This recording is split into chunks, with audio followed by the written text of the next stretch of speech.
Hello friends, the long awaited video is here again. So in this lesson I'm going to solve 3 questions in bearing, and expect more videos that will talk about so many categories of questions that are involved in bearing. Okay, so look at this particular one. It says that the bearing of A from B is 60 degrees. What is the bearing of B from A? That is from the bearing of A starting from B is 60. Then they're now asking us the bearing of B starting from A. So they said bearing of A from B, which means we are to start with B. So you can draw a cardinal point and you call it B. So A started from B on a bearing of 60 degrees. You can say 060 degrees. Okay. And the 60 degrees must be in the first quadrant, because each quadrant is 90, 90, 180, 270, and 360. So 360 degrees is somewhere here. You can write 060 degrees. That's the required bearing of A. So anywhere you like, stop, because the length is not necessary here. No length here. So this is 60 degrees. If you are tired of extending the line, you stop. Wherever you are stopping, draw the cardinal point again. Okay, and this is now point A. The bearing of A from B is 60 degrees. Now they want to find the bearing of B from A. So you want to know B from this particular A. Remember, there is what we call alternate angles. These two lines are parallel to each other. This line and this line are parallel. So the angle here and the angle here are said to be equal because they are alternate angles. So here is also 60 degrees. Alternate angles are equal. So the question now requires us to find the bearing of B from A. Bearing of B from A means you start from the north and be turning until you touch this line here, which is going to B. Okay, because every movement starts from the north in a clockwise direction. So to get the bearing of B from A, you begin from north, you turn until it touches this line going to B. The total angle you've covered is the required bearing. Here is 90 degrees, here is 90 degrees, and here is already 60 degrees. So the required bearing is the same thing as summing up 90 degrees plus 90 degrees, then plus 60 degrees. 90 plus 90 is 180 degrees, and 180 degrees plus 60 will give us 240 degrees. So let's take another question. So the second question says the bearing of C from D is 135 degrees. Find the bearing of D from C. Okay, so from D, we are starting from with D. So we can draw our cardinal point here. And this is now point D because we are starting with D. The angle mentioned is 135 degrees. How do you place 135 degrees? Begin from North Pole to turn from here to here is 90 degrees. But we need 135. So 135 is somewhere here, because 135 minus 90 should be 45. So that if I add 90 and 45, I will get back this 135. So this total angle here is the 135 degrees. I splitted it into 90 and 45 because the first quadrant will take 90. Each quadrant is 90 degrees. So if I'm tired of extending this line, I will stop and put my cardinal point. This particular place I'm stopping is now C, because this is point C, this is point D. Bearing of C from D is 135. They now want to get the bearing of D from C. Remember, this line and this line are parallel, they can meet. So any angle here and the angle here are equivalent to each other. Alternate angle, 45, 45.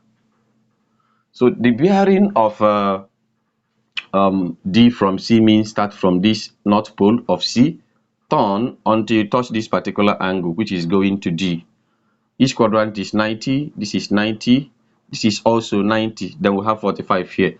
So the required bearing will now be 90 plus 90 plus 90, then plus 45 degrees.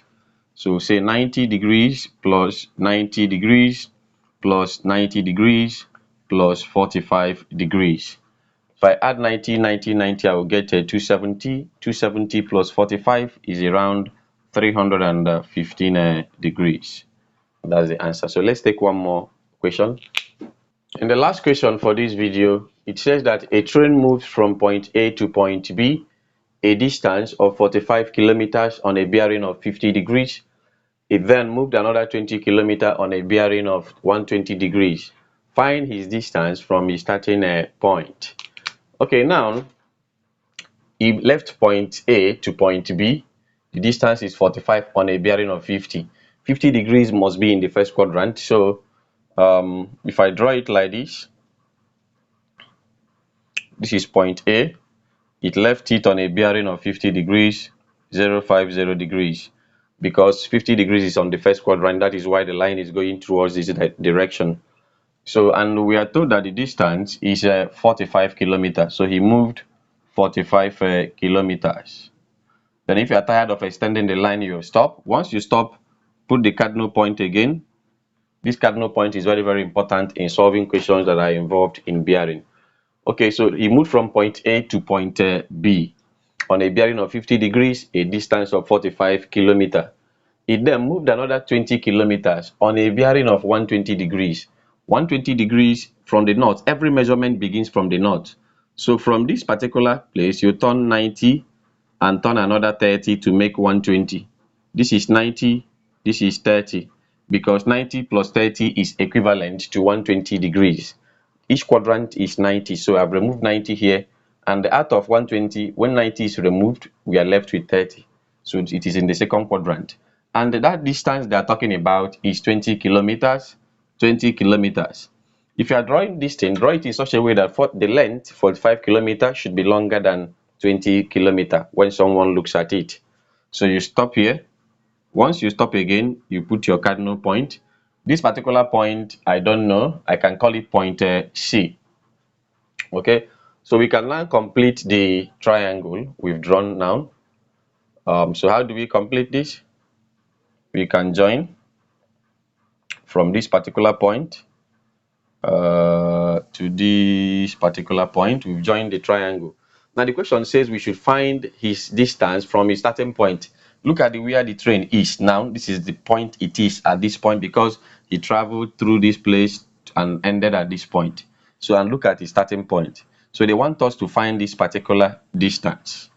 Okay, now remember this quadrant here is 90 degrees, and this particular angle has taken 30. So here is left with 60, because 30 plus 60 gives us 90. Then remember that if here is 50 degrees, here is also 50 degrees, alternate angles are equal. Okay, so that the total angle here will now be 50 plus 60, which is 110 degrees. So now remember that the side facing the angles, the capital B is here, so here should be small letter b. Capital A is here, so here is small letter a. Capital C is here, so here is small letter c. So we are looking for this distance b. Okay, and that is cosine rule. You use cosine rule whenever two sides and an included angle is given. When you have a triangle like this, you have an angle is here, let's say theta, you are giving side A and B. This angle here, theta, is called an included angle, because these two angles came together, these two lines came together to form the angle. But assuming I have B here, you can see that this angle is different. It is not A and B that form the angle theta. So since you have these sides coming together to form a particular angle, you must use cosine rule. So cosine rule will work. So we are looking for side B. If you are too conversant with cosine rule, you will do well in bearing. So if you don't know cosine and sine rule very well, you go and refresh your minds on it so that you can do well when it comes to bearing. So cosine rule says that b squared is equal to a squared plus c squared minus 2ac cos b. This is the formula for cosine. So that my b squared will now be a. A is 20, so I'll have 20 squared plus b is 45. 45 squared minus 2 times a is 20 times c again, which is 45, then multiply by cos b. Our b is now 110 degrees. 110 degrees. Okay, so I'll clean up here to complete this solution so that it will be. We'll have that our b squared is now 20 squared is 400 plus 45 squared will give us 2025 minus 2 times 20 is 40, so we have 40 times 45, we get 1800, then times cos 110, cos 110. Cos 110 is minus 0.3420. You always put it to 4 decimal places. So b squared is now 400 plus 2025 is 2425. Now minus times minus is already positive, so we add multiply 1800 by 0.3420. That will give us 615.6. So we add up to 2425. That will give us that our b squared is 3040.6. So when you see b squared, it means you are going to find the square root of b of this value to get b. So our b is just a square root of 3040.6. That will give us square root of 3040.6. It will give us 55.14 kilometers to two decimal places. So the value of v here is 55.14 kilometers to two decimal places. Expect more videos on bearing that will talk about bearings in details. Thank you.